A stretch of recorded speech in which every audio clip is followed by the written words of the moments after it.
श्री सरस्वतीला नमस्कार, श्री गुरूंना नमस्कार आणि श्रोत्यांना नमस्कार करून आपण आजचं चिंतन सुरू करूया। 10 पापांमधलं जे 10वं पाप आहे, म्हणजे कायिक वाचिक मानसिक मधलं मानसिक जी पापं सांगितलेली आहेत त्यामधला 10वा अपराध आहे वितथाभिनिवेशः।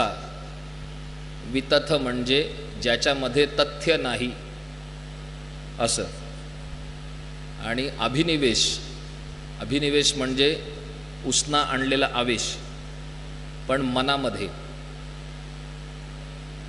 मनोव्यापार हा इतका जटिल आणि क्लिष्ट असतो की आपण नेमकं काय विचार करतोय आणि त्याचं पातकात कसं रूपांतर होतंय याची सीमारेषा पुसट होत जाते आणि अयोग्य दिशेला विचार करून सुद्धा आपण हळूहळू प्रत्यक्षात पापकर्माकडे प्रवृत्त होत जातो। आणि जो विचारांची जी दिशा आपल्याला अयोग्य कर्माकडे घेऊन जाते ते विचारसुद्धा पापकर्म सांगितलेले आहेत, ज्याच्यामध्ये वितथाभिनिवेशमध्ये त्याला बरेच छटा आहेत, त्याला बरेच पैलू आहेत। एक आहे स्वतःची फसवणूक। स्वतःची फसवणूक म्हणजे मी अमुक अशा स्वभावाचा आहे असं स्वतःला समजावणं, आणि मी अमुक अशा स्वभावाचा आहे म्हणून त्या माझ्या धारणेची लाज राखायची यासाठी तसंच वागणं। म्हणजे एखादी घटना घडली त्यावर जी प्रतिक्रिया द्यायला हवी असं मी ठरवलंय। मी असं चिंतन केलं की मी जर का अशा स्वभावाचा आहे तर ह्या ठिकाणी मी अशीच प्रतिक्रिया द्यायला हवी। मग कदाचित आपल्याला तेवढा क्रोध आलेला नसतो, कदाचित आपल्याला तेवढं वाईट वाटलेलं नसतं, कदाचित आपल्याला समोर जे चाललंय ते तेवढं चूक किंवा ओरडण्याच्या योग्यतेचं वाटत नसतं, पण आपण आपली अशी धारणा करून घेतली की मी असा आहे आणि ह्या ठिकाणी मी जर का असं नाही बोललो तर माझी जी ओळख आहे समाजामध्ये त्या प्रतिमेला तडा जाईल की काय, किंवा मीच मला स्वतःला जे समजवलंय की मी असा आहे ते व्यर्थ ठरेल की काय, अशा हेतूने तो माणूस तिथे हस्तक्षेप करतो, काहीतरी तिथे अडवतो, काहीतरी बोलतो, आणि मग ती पहिली जी पापं असतात ती घडतातच सगळी। पारुष्यम म्हणजे कठोर बोलणं वगैरे वगैरे। तर चुकीच्या दिशेने मनोव्यापार जर का घडायला लागले तर तेव्हा ते वितथाभिनिवेश ह्या सदरात जातात। मनात अशक्य असणाऱ्या गोष्टींचे मनोरे रचणं की असं झालं तर मी असं करीन, असं झालं तर मी असं करीन इत्यादी। ज्या गोष्टी समोर येतात त्यांच्याकडे यथार्थ दृष्टीने बघण्याचा प्रयत्न न करणं, पूर्वग्रह दूषित दृष्टी असणं की ज्याच्यामुळे समोर जे येतंय त्याला तुम्ही निर्मळ मनाने बघू शकत नाही। समोर असणारी घटना, समोरच्याने बोललेलं वाक्य त्याला तुम्ही ग्रहदूषित बुद्धीने बघता आणि त्याच्यामुळे पुढची पातकं संभवतात, मग कठोर बोललं जातं, अपमान होतो इत्यादी गोष्टी। म्हणून वितथाभिनिवेश जो आहे हा दूर करण्यासारखा आहे। गंगेच्या स्मरणाने गंगेत स्नान केल्याने, गंगेच्या स्पर्शाने हा वितताभिनिवेश दूर होतो. वितताभिनिवेशमध्ये भोंदूपणा किंवा ढोंग ह्याचा सुद्धा समावेश होतो. की एखादा ढोंग करण्याच्या बुद्धीने जर धर्म करत असेल, म्हणजे लोकांना दाखवण्यासाठी कपाळी टिळा लावायचा, लोकांना दाखवण्यासाठी गळ्यात माळा घालायच्या, लोकांना दाखवण्यासाठी नामस्मरण करत आहोत असं लोकांना भासवायचं आणि लोकांना दाखवण्यासाठी गंगा स्नान करायचं. ह्या सगळ्या क्रिया त्या वितथाभिनिवेश ह्या मनोव्यापारामुळे घडतात.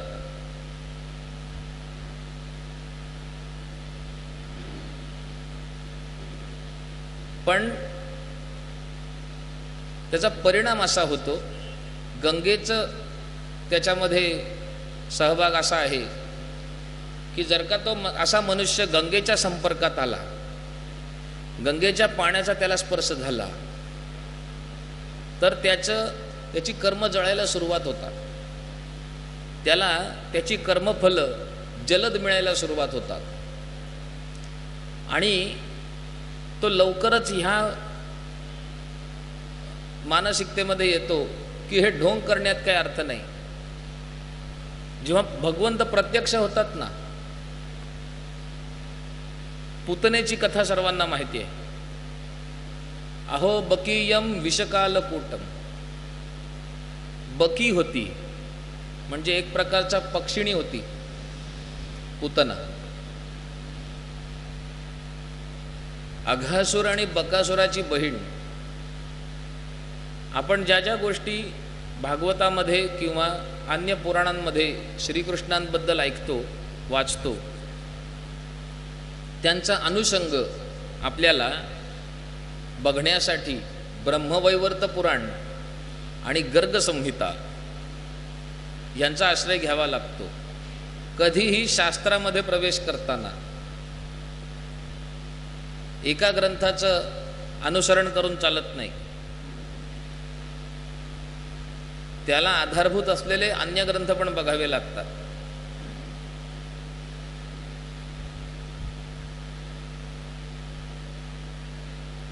पुतनेचा पूर्वजन्म कोणता होता, त्या पूर्वजन्माचा पूर्वजन्म कोणता होता, त्यानंतर ती पुतनेच्या जन्मात कशी आली, अघासुराचा पूर्वजन्म कोणता होता, अघासुराला कोणाच्या शापामुळे सर्पयोनीमध्ये जावं लागलं, आणि प्रत्येकाला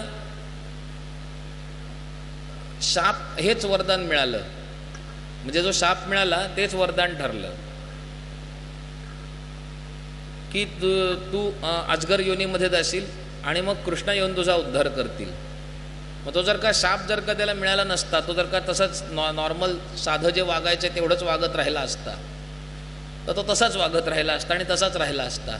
तो कुठेतरी चुकला, त्याच्याकडनं कोणत्या तरी ऋषींची आगळी घडली आणि त्यानंतर तो शाप मिळाला, त्यामुळे तो मोक्षाच्या लवकर जवळ गेला. त्याला अघासुराचा जन्म मिळाला आणि मग कृष्णांचा स्पर्श झाला. तशी ही जी बकी होती, पुतना होती, ही पुतना कंसाच्या आज्ञेप्रमाणे गोकुळात आली. तिला नेमून दिलेलं कार्य तिने केलं. भगवंतांनी जे त्यांना करायचं होतं ते केलं. ही कथा सर्वश्रुत आहे. जेव्हा प्राण ओढून घेतले तेव्हा पुतनेनी तोंड वाचला, आ वाचला असा, आणि ती एका क्षणासाठी त्या पक्षिणीच्या रूपात आली. महाकाय पक्षिणीच्या रूपात आली आणि पुन्हा राक्षसी होऊन कोसळली. कारण ही जी योनी आहे यांचं एक ठराविक असं रूप नसतं, ते मायावी असतात, निरनिराळी रूपं धारण करतात. तर ती कंसासमोर ज्या रूपात गेलेली होती तो राक्षसिणीचा देह होता. जेव्हा तिने कंसाकडून आज्ञा घेतली की कृष्णांना संपव म्हणून, आणि नंतर कृष्णांसमोर जेव्हा आली तेव्हा एका सुंदर स्त्रीचं रूप होतं, पण जेव्हा कृष्णाने तिचा उद्धार केला तेव्हा ती मूळ रूपात आली पक्षिणीच्या. याचं कारण असं की कृष्णांचा जेव्हा स्पर्श झाला तेव्हा तिच्या मेंदूवरचे पडदे सगळे उघडले आणि तिला हे कळून चुकलं की आता भगवंत समोर आहेत, आता खोटी रूपं दाखवण्यात अर्थ नाही, आता आपण मूळ रूपातच भगवंतांसमोर जायला पाहिजे. हे तिने काहीही तपस्या न करता, काहीही कष्ट न करता, कुठलाही दानधर्म न करता, केवळ भगवंतांचा स्पर्श झाला आणि त्या स्पर्शाने तिची बुद्धी स्वच्छ झाली आणि ती मूळ रूपात भगवंतांसमोर आली. आपल्यासाठी प्रत्यक्ष देवता कोणत्या आहेत, आपण भगवंतांना कसे कनेक्ट होऊ शकतो? सूर्यनारायण आपल्याला प्रत्यक्ष दिसतात, गाय आपल्याला प्रत्यक्ष दिसते, आपण तिला स्पर्श करू शकतो. ब्राह्मण हे भूदेव आहेत, ब्राह्मण आपल्याला प्रत्यक्ष दिसतात, त्यांचे चरण, ब्राह्मण म्हणजे ब्राह्मणाचे पाय हे महापवित्र आहेत, त्यांना स्पर्श करावा किंवा स्पर्श करून कोणाला नमस्कार करावा आणि स्पर्श न करता कोणाला नमस्कार करावा, नमस्कार कसा करावा याचे काही संकेत आहेत. आई, वडील आणि गुरु यांना स्पर्श करून नमस्कार करावा. या व्यतिरिक्त जे असतील त्यांना ओणवं वाकून, म्हणजे आई वडील गुरु यांना ओणवं वाकूनच नमस्कार करायचा, पण अन्यांना देखील ओणवं वाकून, पण त्यांच्या थेट पायाला स्पर्श न करता पायाच्या जवळ थोड्यासा अलीकडे भूमीला स्पर्श करायचा. हातांचे स्पर्श करताना आपल्या हाताची इकडली चार आणि इकडली चार ही बोटं टेकली पाहिजेत भूमीला, म्हणजे भूमीला मधल्या बोटाचं टोक टेकलं इतपत पुरे नाही होत, चारीच्या चारही बोटं म्हणजे 8ही बोटं, दोन्ही अंगठे वगळून 8ही बोटं भूमीला स्पर्श झाली पाहिजेत. त्यांनी अष्टांग म्हणजे साष्टांग नमस्काराचं फल प्राप्त होतं. जर तुम्ही 8 बोटं भूमीवरती त्या मनुष्यासमोर टेकलीत तर. जर मनुष्य समचरण उभा असेल, म्हणजे पायाला पाय जुळवून उभा असेल, तर आपला उजवा हात त्या व्यक्तीच्या उजव्या पायाकडे आणि आपला डावा हात त्या व्यक्तीच्या डाव्या पायाकडे असा टेकून भूमीला टेकून नमस्कार करायचा. जर तो मनुष्य मांडी घालून बसलेला असेल तर त्याचा उजवा पाय डावीकडे आलेलाच असतो आणि डावा पाय उजवीकडे आलेलाच असतो, त्यामुळे असा 2 हात सरळ समोर स्पर्श करून नमस्कार करावा. ह्याचे काही संकेत ठरलेले असतात, त्या पद्धतीने चालायचं.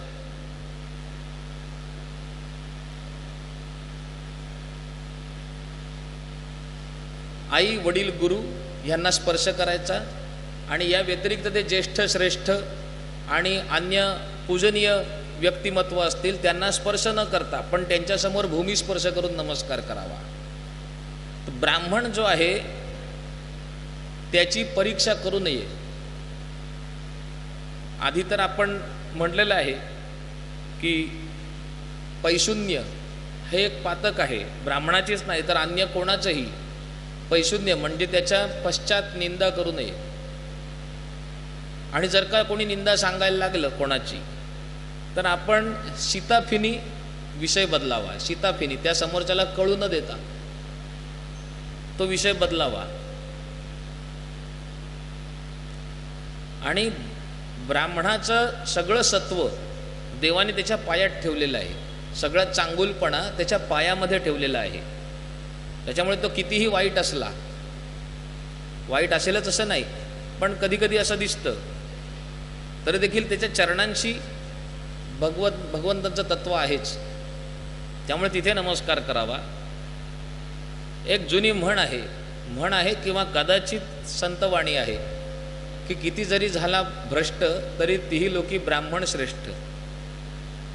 याचं कारण असं आहे की जरी तो ब्राह्मण आपल्या स्वधर्मापासून स्वकर्मापासून भ्रष्ट झालेला असेल तरी देखील तो ब्राह्मणच राहतो.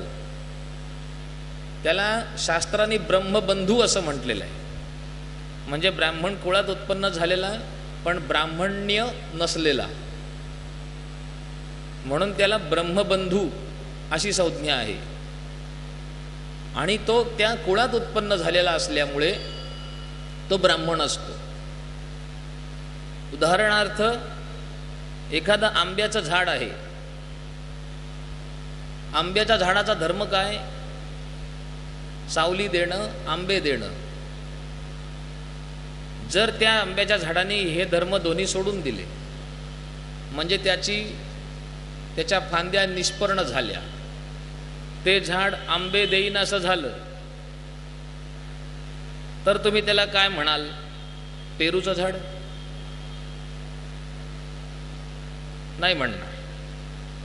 त्याने त्याचा स्वधर्म पालन नाही केला तरी देखील ते आंब्याचंच झाड असतं.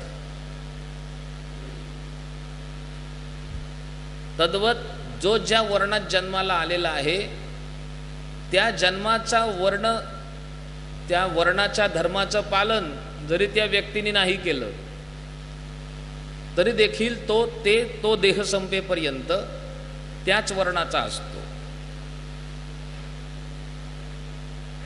गुरुजी, माझी इच्छा आहे की मी पौरोहित्य करावं, पण मी क्षत्रिय आहे. अच्छा, तू क्षत्रिय आहेस, तू वेदाध्ययन करू शकतोस, पण तुझा जन्मवर्ण जो आहे, जन्माने ठरलेला जो वर्ण आहे, तो तुला पौरोहित्य करायला अनुमती देत नाही. असं का गुरुजी? तुम्ही मनुष्य, मी मनुष्य, तुम्हाला 2 डोळे, मला 2 डोळे, आपलं सगळं शरीर एकच आहे, तुमची बुद्धी सारखी, माझी बुद्धी सारखी, मग जन्माने भेद का? त्याचं उदाहरण असं आहे की तांब्याची पळी, तांब्याचं पळी भांड, तांब्याचं ताम्हण, तांब्याचा कलश आणि आपल्या डोक्यावर जो पंखा फिरतोय त्या पंख्यामध्ये असलेली तांब्याची वाइंडिंग वायर, ह्या सर्वाचा धातू एकच आहे, तो तांबच आहे.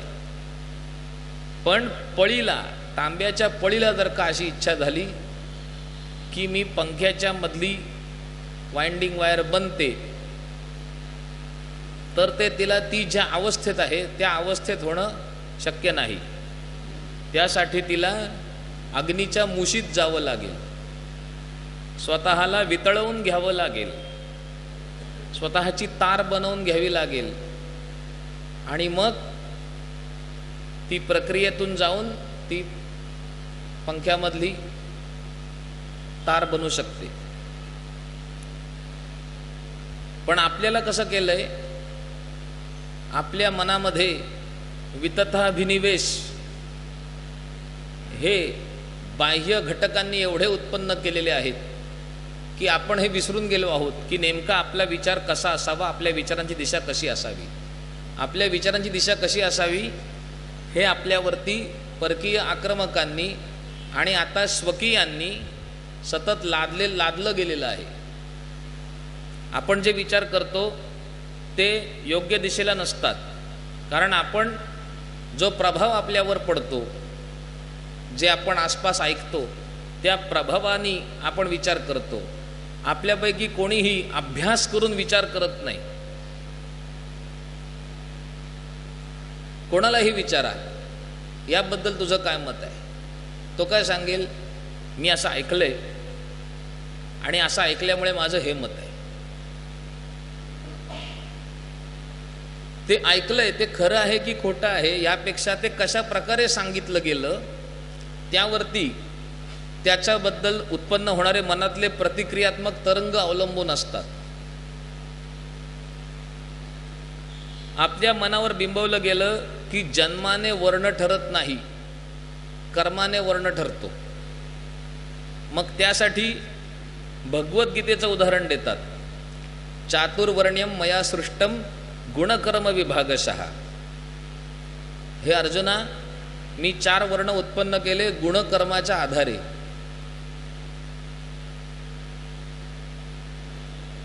आता ह्या वाक्याचा जो अर्थ बघायला पाहिजे, ज्या पद्धतीने बघायला पाहिजे मुळात गीतेच्या शेवटी भगवंत काय सांगतात अर्जुनाला, इदंते ना तपस्काय ना भक्ताय कदाचन. अरे अर्जुना, ह्या गीतेचा उपदेश मी तुला केला, हे तू दुसऱ्या कोणाला सांगू नकोस. जो अतपस्क असेल, जो अभक्त असेल, त्याच्याशी गीतेबद्दल चर्चा करू नकोस. म्हणजे ज्याच्याकडे काही इतकीशी सुद्धा तपश्चर्या नाही.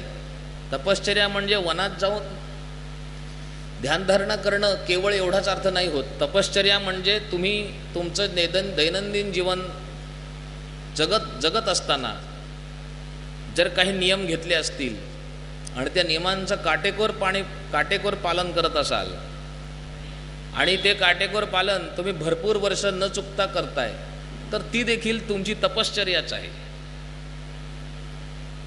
तीच गोष्ट नित्यनेमानी न कंटाळता रोज करत राहणं आणि सिद्धी प्राप्त झाली अशी जरी भावना आली तरी देखील ती गोष्ट करत राहणं, तो जप करत राहणं, ही तपश्चर्या आहे. ही नसलेले, मनामध्ये भक्ती नसलेले गीतेचा अर्थ आपल्याला सांगतात आणि आपण त्या अनुषंगाने विचार करायला लागतो. चातुर्वर्ण्यम मया सृष्टम गुणकर्म विभागशः असं वाक्य जेव्हा भगवंत बोलतात तेव्हा केवळ तेवढं वाक्य बघून चालत नाही.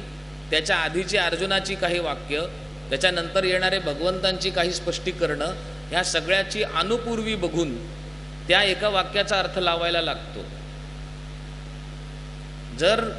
जर अर्जुन पहिल्याच अध्यायामध्ये स्त्रीषु दुष्टासु वार्ष्णेय जायते वर्णसंकरः असं वाक्य बोलतोय की अरे भगवंता, जर का मी हे युद्ध केलं तर इथे स्त्रियांमध्ये ह्या इतक्या सगळ्या स्त्रिया अनाथ होतील, विधवा होतील आणि त्याच्यामध्ये परपुरुष प्रवेश करतील आणि त्यांची शील भ्रष्ट होतील आणि त्या कुळामध्ये वर्णसंकर उत्पन्न होईल आणि अवांछित संतती उत्पन्न होईल, असं जेव्हा अर्जुन म्हणतो, मग मला सांगा, हा जो संकर हा जो शब्द आहे, पुढे भगवंत म्हणतात संकरस्यच कर्ता अहम, म्हणजे संकराचा सुद्धा कर्ता मीच आहे. म्हणजे संकर ही संकल्पना दोघेही मान्य करतायत. संकर होतो हे भगवद्गीतेमध्ये मान्य होत आहे. संकर का होतो? संकर होण्याला मुख्य कारण काय? भिन्न वर्णाचे स्त्री पुरुष एकत्र आले की संकर होतो.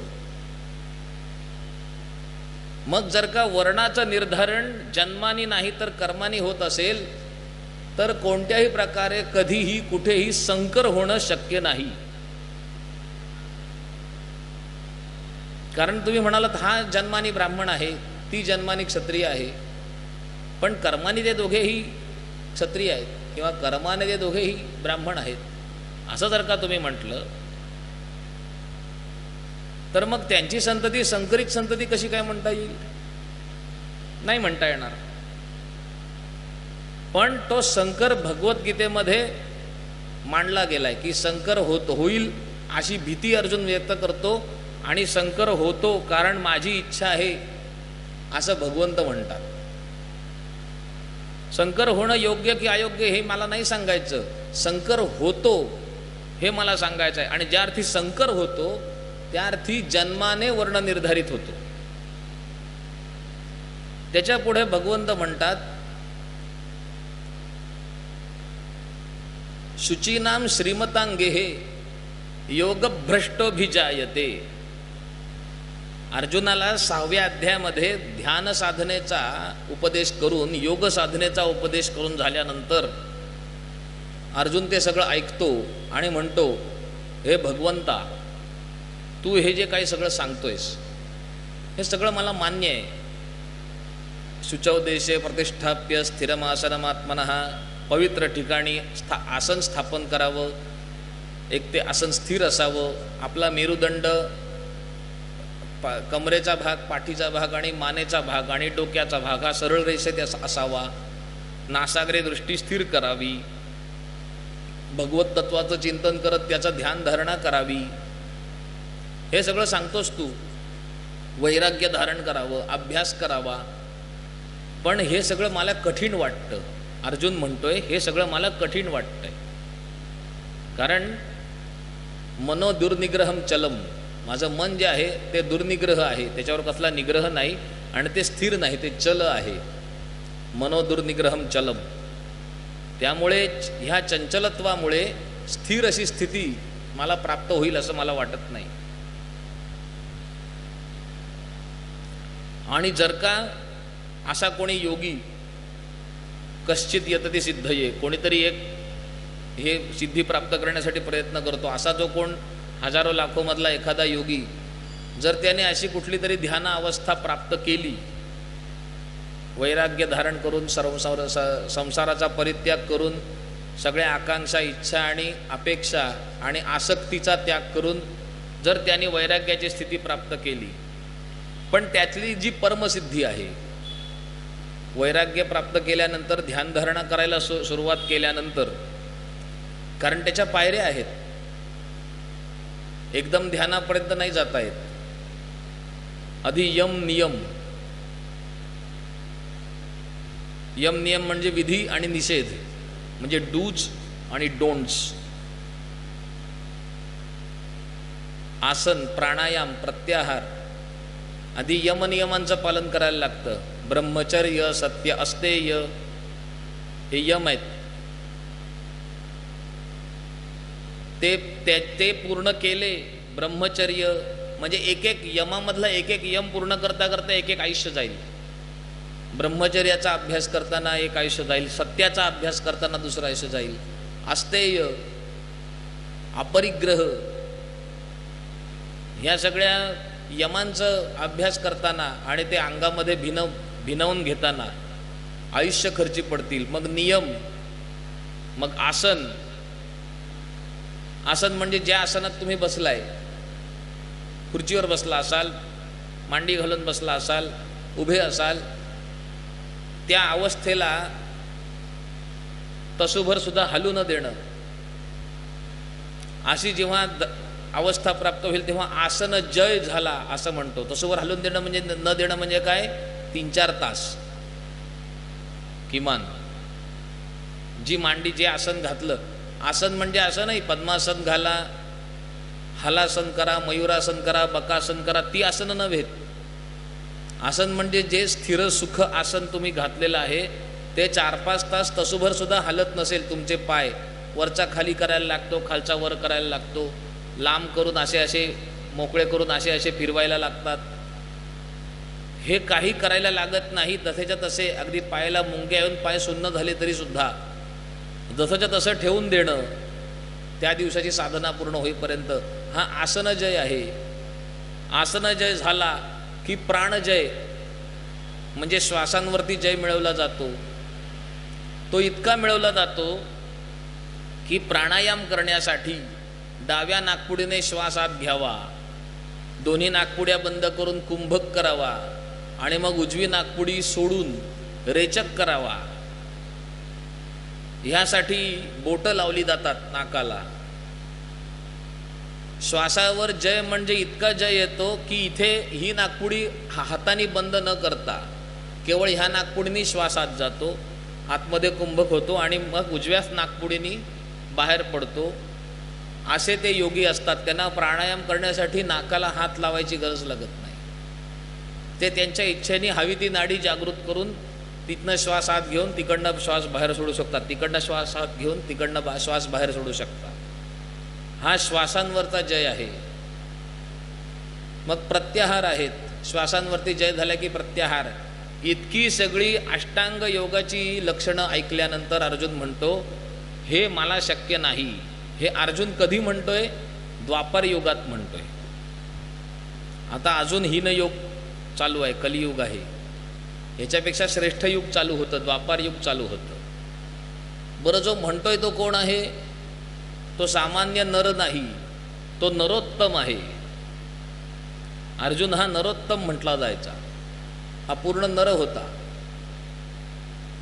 आणि तो सुद्धा बरं त्यांनी इतक्या तपस्या केलेल्या आहेत आयुष्यामध्ये महादेवांच्या आणि अन्य देवतांच्या की त्याने ती सगळी पाशुपतास्त्र, आग्नेयास्त्र, गांडीव धनुष्य वगैरे वगैरे प्राप्त करून घेतलं तपश्चर्या करून, तो अर्जुन म्हणतो की देवा हे मला शक्य नाही.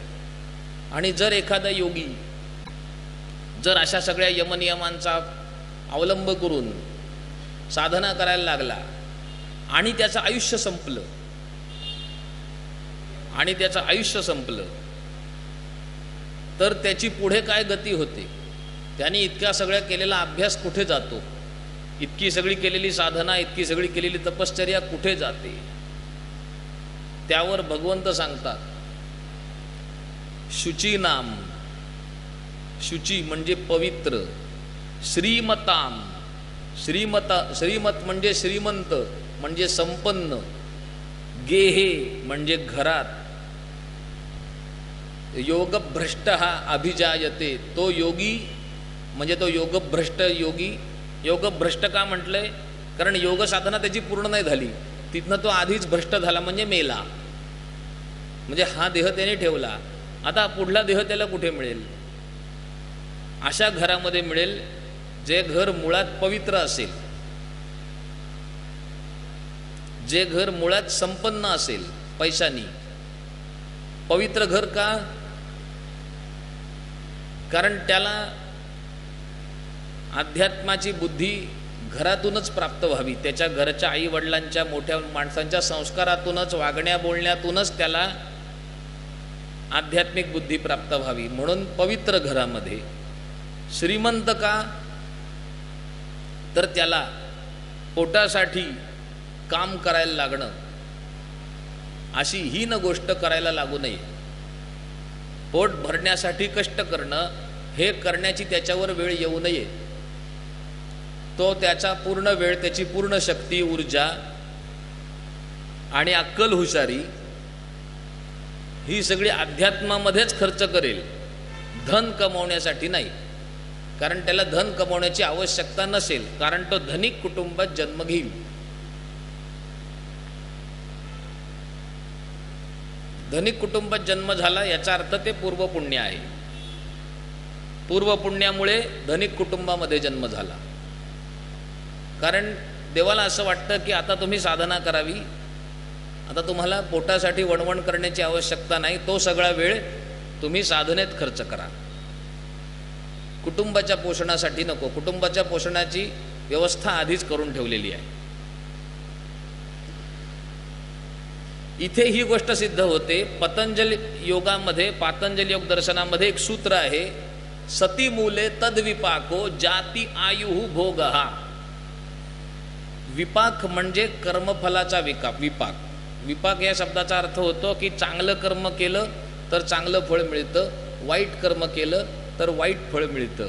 या प्रक्रियेला विपाक असं म्हणतात. सती मूले म्हणजे त्या विपाकाच्या मुळाशीच असतं. काय असतं? जाती आयुः भोगः. 3 गोष्टी पतंजली मुनींनी सांगितल्यात की तुमच्या कर्मविपाकाप्रमाणे तुम्हाला जाती प्राप्त होते, तुमच्या कर्मविपाकाप्रमाणे तुम्हाला आयुष्य प्राप्त होतं, तुमच्या कर्मविपाकाप्रमाणे तुम्हाला भोग प्राप्त होता, म्हणजे चांगलं वाईट. आता विपाकामुळे प्राप्त होणारी जर का जाती असेल तर याचा अर्थ काय होतो? चांगलं कर्म केलं तर चांगली जाती प्राप्त होईल, चांगल्या घरात जन्म मिळेल. वाईट कर्म केलं तर वाईट भोग प्राप्त होतील. वाईट कर्म केलं तर कमी आयुष्य किंवा जे आयुष्य मिळेल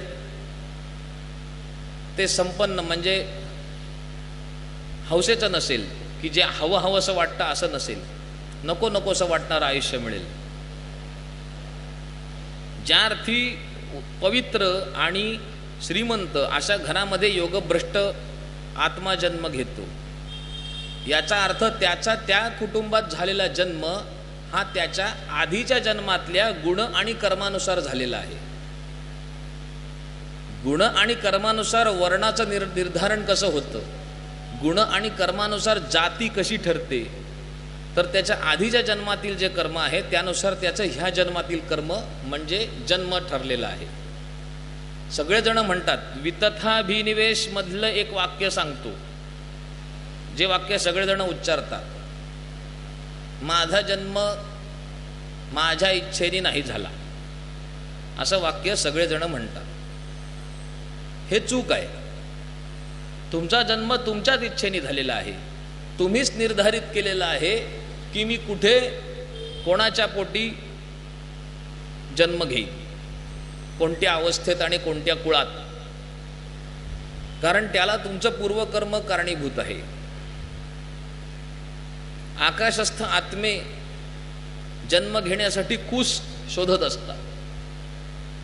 त्यांच्या कर्माला अनुकूल अनुरूप अशी त्यांना कुस दिसली की ती तिथे गर्भप्रवेश करतात. गर्भप्रवेश नाही, विवर प्रवेश. ते त्या क्षणाची वाट बघत असतात. त्यामुळे ते आत्मा ठरवतो की मी कुठे जन्म घेणार, कारण त्याला अनुकूल परिस्थिती तिथे असते, त्याच्या पूर्वकर्माला अनुकूल परिस्थिती तिथे असते. तुम्ही असं म्हणा की माझ्या कोणत्या पूर्वकर्माप्रमाणे मी इथे जन्म घेतला हे मला माहीत नाही, असं तुम्ही म्हणू शकता. पण मी माझ्या इच्छेशिवाय इथे जन्म घेतला असं नाही. इथे जन्म घेणं, ही दुःख भोगणं, हे आनंद भोगणं ही तुमची इच्छा होती. तुम्ही ज्या वृक्षाला पाणी घातलं तोच वृक्ष पुढे मोठा झालेला आहे. तुमच्या ज्या इच्छा आकांक्षांना तुम्ही खत पाणी घातलं त्याच इच्छा आकांक्षा मोठ्या होऊन त्या अधिक प्रमाणात पूर्ण होण्यासाठी तुम्हाला पुढचा जन्म दिला जातो. जो मांसाहाराची इच्छा घेऊन आयुष्यभर जगतो त्याला निश्चित मनुष्यजन्म मिळत नाही. कारण देव काय म्हणतो, तुला मांसाहार करायचा आहे, तुझी परम इच्छा हीच आहे, मग तू मनुष्याच्या जन्मात नको जाऊस. कारण मनुष्याच्या जन्मात गेलास तर तुला मनसोक्त मांसाहार करता येणार नाही. त्यासाठी तुला बरेच खटाटोप करावे लागतील, बरेच कष्ट घ्यावे लागतील. ते मांस शिजवावं लागेल, त्याच्यामध्ये अजून बराच शाकाहार मिसळावा लागेल, त्याला भाजावं लागेल, तळावं लागेल, बरंच काहीतरी करावं लागेल. असं सगळं नको करत बसूस. त्यापेक्षा व्याघ्र योनीला जा आणि ॲट विल इच्छा झाली की मांस खा. आणि ते मांस खाताना तुला कोणतंही आडकाठी असणार नाही. प्राण्याला पकडलं, मांस खाल्लं, त्वरित. त्यामुळे तुम्ही तुमचा जन्म तुमच्या इच्छा उत्तम प्रकारे पूर्ण करण्यासाठी कसा कोणत्या ठिकाणी घेता येईल त्या ठिकाणी तुम्ही जन्म घेता. त्यामुळे हा वितताभिनिवेश आहे. ही चुकीची धारणा आहे की मी माझा जन्म इथे घेणार हे मी ठरवलं नाही, आई वडिलांनी मला त्यांच्या इच्छेसाठी जन्म दिला, हे चूक आहे. आई वडिलांनी त्यांच्या इच्छेसाठी बाळाला जन्म दिला, तुलाच का जन्म दिला? त्यांनी काय ठरवलं तर बाळ जन्माला घालायचं, पण पर्टिक्युलर हाच जीवात्मा माझ्या योनीत यावा असं आई वडिलांनी ठरवलं नव्हतं. असं आईवडील ठरवू शकतात. शास्त्रामध्ये तशी प्रोव्हिजन आहे की अमुकच प्रतीचा जीवात्मा माझ्या कुशीत जन्माला यावा असं आईवडील ठरवू शकतात. ते मी सुरुवातीच्याच प्रवचनांमध्ये सांगितलेलं आहे. पण तसं काही आईवडिलांनी ठरवलं नव्हतं. तू ठरवलंस की अशा पद्धतीत, ह्या परिस्थितीत, ह्या घरामध्ये, अशा प्रकारच्या घरामध्ये जन्म घ्यायचा. त्यामुळे गुणकर्म विभागशः याचा अर्थ तुमच्या पूर्वजन्मामध्ये जे गुणकर्म तुमचे आहेत त्यानुसार तुम्हाला पुढचा जन्म मिळतो. तुमची पुढची जाती, तुमचा वर्ण निर्धारित होतो. हे झालं प्रारंभिक वितताभिनिवेश. आणि समोर सगळं स्पष्ट दिसून सुद्धा आपण त्याच्याकडे दुर्लक्ष करतो, हा देखील एक वितताभिनिवेश आहे. ज्या ज्या गोष्टी जन्माने ब्राह्मण असलेल्यांनी करायला हव्यात त्या गोष्टी जन्माने ब्राह्मण असलेला करत नाही. ज्या गोष्टी जन्माने क्षत्रिय असलेल्या जीवाने करायला हव्यात त्या गोष्टी जन्माने क्षत्रिय असलेल्या व्यक्ती करत नाही. ज्या गोष्टी जन्माने वैश्य असलेल्या व्यक्तींनी करायला हव्यात त्या गोष्टी जन्माने वैश्य असलेला व्यक्ती करत नाही. आणि काय दुरवस्था ओढवते. ब्राह्मणाला षटकर्म सांगितलेली आहेत, यजन याजन. दान प्रतिग्रह आणि अध्ययन अध्यापन. आता यजन याजन म्हणजे पौरोहित्य करणारे ब्राह्मण, दान प्रतिग्रह म्हणजे गृहस्थ ब्राह्मण, आणि अध्ययन अध्यापन म्हणजे विद्यार्थी आणि अध्यापक. या सर्व ठिकाणी ब्राह्मण दिसला पाहिजे. तो नाही दिसत. तू माझ्यासमोर जी पिढी बसली आहे ती पिढी जेव्हा शाळेत होती तेव्हाचे तुमचे शिक्षक, त्यांची आडनावं आठवा आणि आताच्या शिक्षकांची आडनावं बघा. मी हे सार्वजनिक ठिकाणी मंचावरून, व्यासपीठावरून उघडपणे बोलतोय,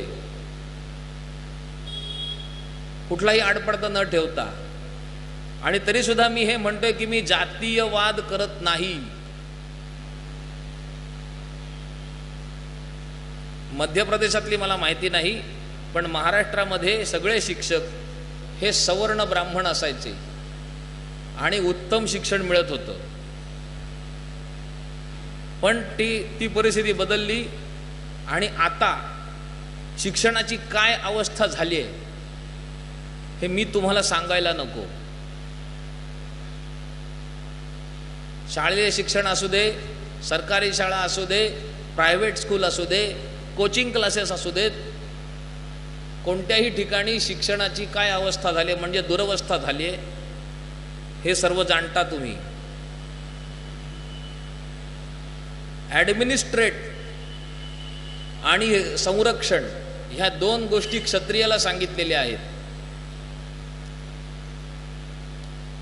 आता ॲडमिनिस्ट्रेट म्हणजे देशाच्या अंतर्गत व्यवस्था बघणं, म्हणजे राजा, प्रधान, सैनिक, सेनापती हे सगळे जन्माने क्षत्रिय असले पाहिजेत.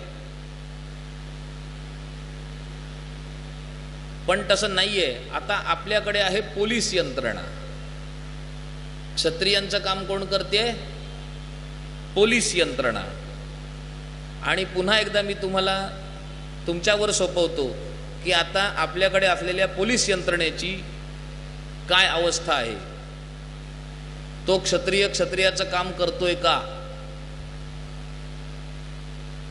पण एक भाग असा आहे जिथे जन्माने क्षत्रिय असलेला नियुक्त केला जातो. तो भाग म्हणजे आपलं सैन्य. आपल्या सैन्यामध्ये जन्माने क्षत्रिय असलेल्याची नियुक्ती होते. तुम्ही त्या तुकड्यांच्या टायटल बघा, तो त्यांची नावं बघा. मराठा रेजिमेंट. काय आहे? मराठा रेजिमेंट. कोण असतं त्या मराठा रेजिमेंटमध्ये? ब्राह्मण असतो? नाही. गुरखा रेजिमेंट, राजपूत रेजिमेंट, हे कोण आहेत सगळे? हे जन्माने क्षत्रिय आहेत, कर्माने नाही. वर्ण कर्माने ठरत नसतो, वर्ण जन्माने ठरतो. जन्माने क्षत्रिय असलेल्या सैन्यात नेऊन बसवा, त्याला आयुष्यभर जरी तलवार चालवण्याची सवय नसेल तरी तो तिथे गेल्यानंतर तो तलवार चालवणारच, तिथे गेल्यानंतर तो बंदूक चालवणारच. त्याच्या पायातनं रक्त आलं तर तो त्याच्याकडे बेफिकीरपणे बघणारच, कारण तो जन्माने क्षत्रिय आहे. वैश्य, जन्माने वैश्य असलेले आज व्यापार बघत नाहीत. आज जे आपल्याकडे जे व्यापारी आहेत सगळे टाटा असतील, बिर्ला, म्हणजे आधीपासूनचे, यांनी हे मोठी नावं आहेत. पण ह्या पूर्ण औद्योगिक क्षेत्रामध्ये, व्यापार क्षेत्रामध्ये जे कोणी आहेत ते सगळे जन्माने वैश्य नाहीत. आणि त्यामुळे कधी न झालेलं कामगारांचं शोषण, मजुरांचं शोषण हे ह्याच सगळ्या काळात झालेलं आहे, जेव्हापासून अशी लोक व्यापार करायला लागली जी जन्माने वैश्य नाहीत. आणि त्यांनी कामगारांचं शोषण केलं, ग्राहकाचं शोषण केलं, ग्राहकांची दिशाभूल केली. तुमच्या मनावरती नको असलेल्या वस्तू थोपवल्या जातात, तुमच्या मनामध्ये अनावश्यक गरज उत्पन्न केली जाते आणि तुम्ही त्या वस्तू घेऊन घरी येता आणि त्याच्यावर त्यांची इकॉनॉमी चालते. हा वितताभिनिवेश आपल्यावरती सतत लादला गेला. आपण त्याच दिशेने विचार करतो. जी वाक्य आपण ऐकतो तीच वाक्य आपण बोलतो. कोणीही असं नाही आहे की मत मांडताना, आणि त्यात विशेष करून धर्माबद्दल मत मांडताना, अध्यात्माबद्दल मत मांडताना असं कोणी नाही आहे की जे अभ्यास करून मत मांडेल. सगळेजण ऐकीव गोष्टींवरती मतं मांडत असतात. हा वितताभिनिवेश आहे.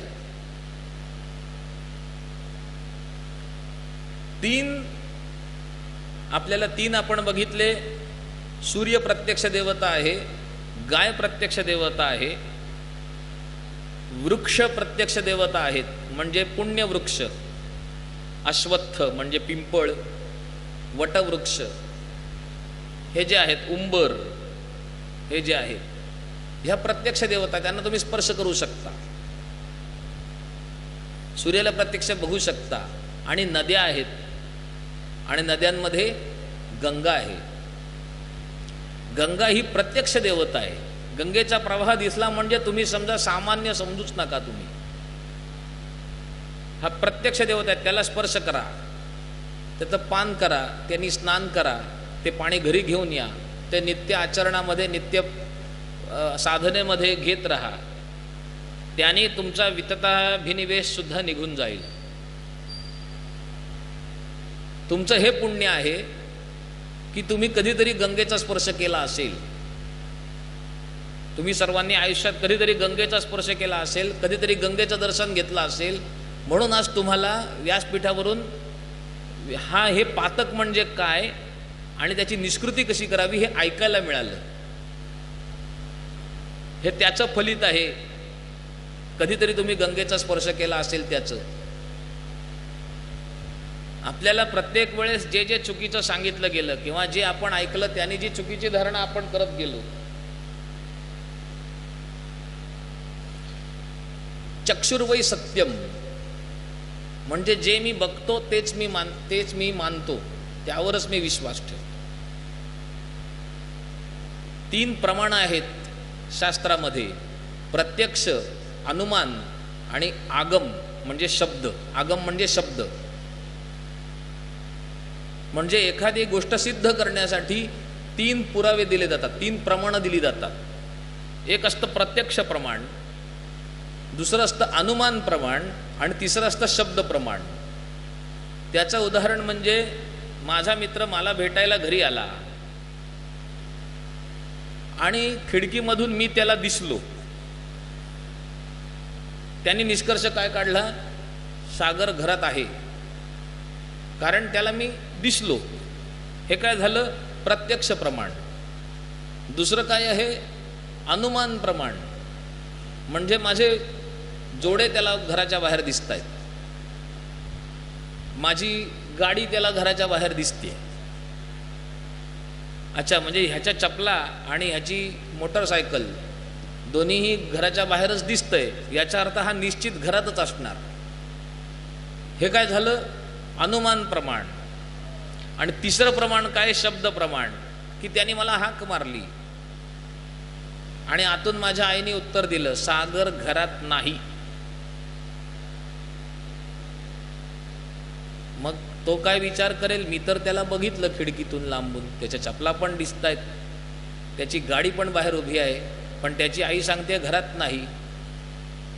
मग तो मित्र पुढे येतो, तेव्हा त्याला कळतं की ज्याने त्याला बघितलं, त्या मित्रांनी ज्याला बघितलं तो मी नव्हतो, माझा कोणता तरी चुलत भाऊ होता.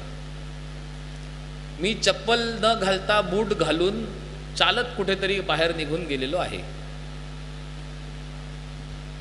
पण त्यांनी प्रत्यक्ष आणि अनुमानाच्या आधारे काय म्हटलं? सागर घरात आहे. पण शब्दप्रमाणे त्याला काय सांगितलं? सागर घरात नाही.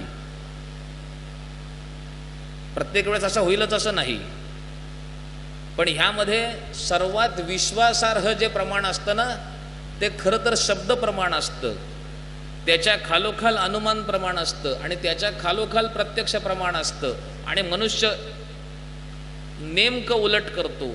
तो सगळ्यात जास्त विश्वास प्रत्यक्ष प्रमाणावर ठेवतो, त्याच्या खालोखाल अनुमान प्रमाणावर ठेवतो, आणि त्याच्या खालोखाल शब्द प्रमाणावर विश्वासच ठेवत नाही. जर का मी तुम्हाला विचारलं की पृथ्वी सपाट आहे की गोल आहे, याचं उत्तर मला प्रत्यक्ष प्रमाणाचा आधार घेऊन द्या. जर तुम्ही शास्त्रज्ञ काय सांगतात ते सांगत असाल तर ते शब्द प्रमाण आहे. जर तुम्ही चंद्रावरती गोल सावली पडते कर्व असलेली पृथ्वीची ग्रहणामध्ये किंवा चंद्राच्या ज्या अमावस्यापर्यंतच्या कला असतात त्यामध्ये जर पडणारी सावली जर का कर्व आहे, वक्राकार आहे, याचा अर्थ पृथ्वी गोल आहे असं जर सांगत असाल तर ते अनुमान प्रमाण आहे. तुम्ही प्रत्यक्ष प्रमाणाने मला सांगा की पृथ्वी गोल आहे, नाही सांगू शकत तुम्ही. प्रत्यक्ष प्रमाण मला हेच सांगतं की पृथ्वी सपाट आहे, कारण माझ्या इंद्रियांची तेवढी ग्राह्यताच नाही आहे की मी पृथ्वीचा गोलाकार बघू शकीन. एवढं मोठं माझं इंद्रिय नाहीच आहे. माझ्या इंद्रियांना एवढी मर्यादा आहे की मी माझ्या अगदी जवळचं बघू शकत नाही. म्हणजे माझ्या चष्म्याच्या काचेवरती ना बारीक बारीक धुलीकण आहेत, ते तुम्हाला लांबून दिसतील पण ते मला नाही दिसत आहेत. मला स्वच्छ दिसतंय सगळं. तुम्ही तुमचे ज्यांचे चष्मे त्यांच्या चष्म्यावर बघा, चष्मा थोडासा लांब न्या आणि त्याच्यावर ते कण तुम्हाला दिसतील, पण तो चष्मा धारण करा तुम्हाला ते कण दिसेनासे होतील. तुम्हाला खूप लांबचं नाही दिसू शकत. तुम्हाला म्हणजे आपल्याला शाळेमध्ये आम्हाला भूगोलाचा एक धडा होता, त्याच्यामध्ये पृथ्वी गोल आहे यासाठी एक प्रयोग दिला होता की तुम्ही समुद्राकाठी जा, तिथे गलबत बघा, ते गलबत काठापासून दूर जातं, तर ते दूर जाताना पृथ्वी गोलाकार आहे ना, तर ते असं असं खाली जातं ते गलबत, असं लिहिलं होतं पुस्तकात. आणि त्यामुळे तुम्ही काठावरून त्या जहाजाकडे बघताना आधी त्याचा खालचा भाग दिसेनासा होतो, मग शिडाचा अर्धा भाग दिसेनासा होतो, मग शीड दिसेनासं होतं. ह्याचा अर्थ की पृथ्वी गोल आहे. ह्याहून हे सिद्ध होतं की पृथ्वी गोल आहे, कारण ते जहाज असं खाली गेलं. आता हे लिहिलंय तिथे, माझ्या माहितीत तरी कोणी प्रत्यक्ष करून नाही बघितलेलं, केलं असेल कोणीतरी, पण मी बघितलंय प्रत्यक्ष जाऊन. आणि मला काय दिसलं की जहाज आपल्यापासून लांब जातं, ते छोटं छोटं दिसायला लागतं. बरं, ते छोटं दिसतंय ना, ते संबंध दिसतंय बरं का. असं नाही की खालचा भाग दिसेनासा झाला, मग वरचा भाग दिसेनासा झाला, मग शिडाचा अर्धा भाग दिसेनासा झाला, मग शिडाचं टोक देखील दिसेनासा झालं, असं नाही. अखंड जहाज मला शेवटपर्यंत छोटं झालेलं दिसतं एकदम. आणि एक क्षण असा येतो की ते अजिबात दिसेनासं होतं. मग मी काय म्हणायचं, पृथ्वी सपाट आहे असं नाहीये, ते अजिबात दिसेनासं होतं. ह्याचं कारण त्या जहाजाची आणि माझ्यामधली जी जो वायू आहे तो इतका गहन होत जातो, म्हणजे ती डेन्सिटी वाढत जाते की ते जहाज त्या डेन्सिटीमुळे दिसेनासं होतं. आणि त्या जहाजाचा खालचा भाग दिसेनासा होणं, मधला भाग दिसेनासा होणं, टोक दिसेनासं होणं, ही स्थिती मला कळण्यासाठी मला अत्यंत जी आपल्याकडे अस्तित्वात नाही सामान्यांकडे अशी दुर्बीण घेऊन बसायला लागेल. आणि ती दुर्बीण घेतली तरी मला दिसणार नाही, कारण मध्ये हवेचा थर जाड होत जातोय समुद्राच्या वरचा. कारण तो कर्व आहे ना, तो खूप, पृथ्वीचा आकार इतका विशाल आहे आणि आपण एवढे छोटे आहोत की त्या पृथ्वीच्या वक्राकारतेचा आपण थांग नाही लावू शकत आपल्या इंद्रियांनी. आणि त्यासाठी आपल्याला शास्त्रज्ञ सांगतात त्यावरच विश्वास ठेवायला लागेल, किंवा शास्त्रज्ञ बनावं लागेल आयुष्य खर्च करून. आणि मग तुम्ही ते करतात ती गणितं करून पृथ्वी गोल आहे असा निष्कर्ष काढू शकता. पृथ्वी गोल आहे ह्याचं एक गणित आहे की जे प्रचंड गणितातला आणि विज्ञानातला सगळा खूप खूप वर्षांचा अभ्यास करून करणाऱ्याला ते गणित मांडता येतं. ते गणित आपल्याला ते मांडून दाखवतील, आपल्याला कळणार काही नाही त्याच्यातलं. त्यामुळे प्रत्येक ठिकाणी तुम्ही अनुमान किंवा प्रत्यक्ष प्रमाणावर अवलंबून नाही राहू शकत. तुम्हाला शब्द प्रमाण अवलंबून राहावं लागतं. आणि शब्द प्रमाणामध्ये सुद्धा अगदी साधं प्रत्यक्ष प्रमाण जरी बघितलं तुम्ही तरी तुम्ही केवळ चक्षु ह्या एकाच इंद्रियावरती निर्भर करता. प्रत्यक्ष ह्या शब्दाचा काय फड होते? प्रति अक्ष. आणि मला जर का मृगजळ दिसलं तर ते मी म्हणणार ना की ते डोळ्यांना दिसतंय म्हणजे खरं आहे. मग न्यायशास्त्र काय सांगतं? प्रत्यक्ष प्रमाण ह्याच्या कसोट्या त्यांनी सांगितलंय इंद्रिय ग्राह्य. जे इंद्रियांना ग्रहण होतं ते प्रत्यक्ष, म्हणजे केवळ डोळ्यांना ग्रहण होतं ते प्रत्यक्ष नाही. इंद्रियांना जे ग्रहण होतं म्हणजे जे दिसलं त्याचा ध्वनी देखील आला पाहिजे. इंद्रिय सगळी ना तुमची, इंद्रिय म्हणजे एक इंद्रिय नाही, पाचही इंद्रियांनी त्याला ग्रहण केलं पाहिजे, परसिव्ह केलं पाहिजे. जे पाणी दिसतंय त्याचा खळखळाट सुद्धा तुम्हाला ऐकायला आला पाहिजे. जे पाणी दिसतंय त्याचा स्पर्श सुद्धा तुम्हाला झाला पाहिजे. जे पाणी दिसतंय त्याची चव सुद्धा तुम्हाला लागली पाहिजे.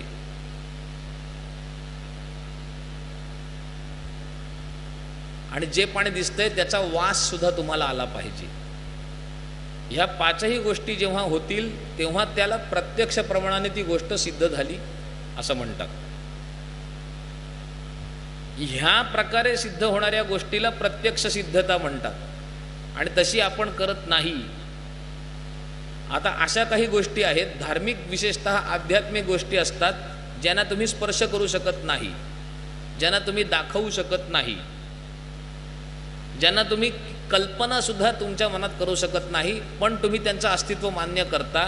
त्याचं उदाहरण द्यायचं म्हणजे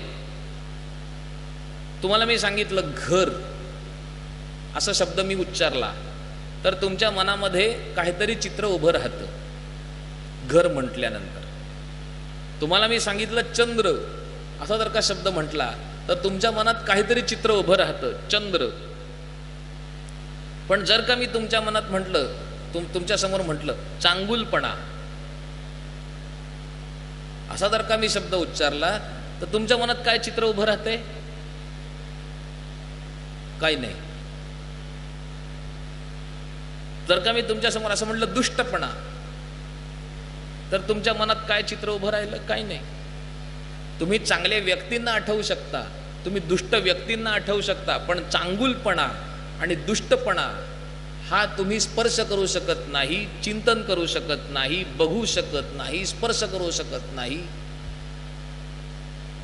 तो चांगुलपणा तुम्हाला इंद्रिय ग्राह्य नाही, इंद्रियांनी ग्राह्य नाही. त्यामुळे इंद्रियांनीच ग्राह्य असलेल्या गोष्टी असतात असा विचार करणं म्हणजे वितथाभिनिवेश.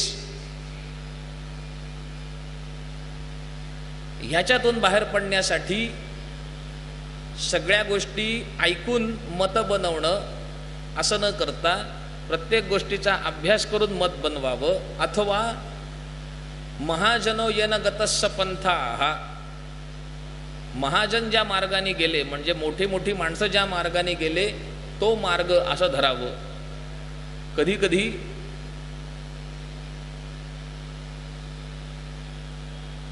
दोन मिनिटं आहेत, कधी कधी असं होतं की अत्यंत दुर्जन सुद्धा आपल्याला मोठी तत्वज्ञानं सांगतो. त्याचं उदाहरण मी उत्तरार्धात देतो.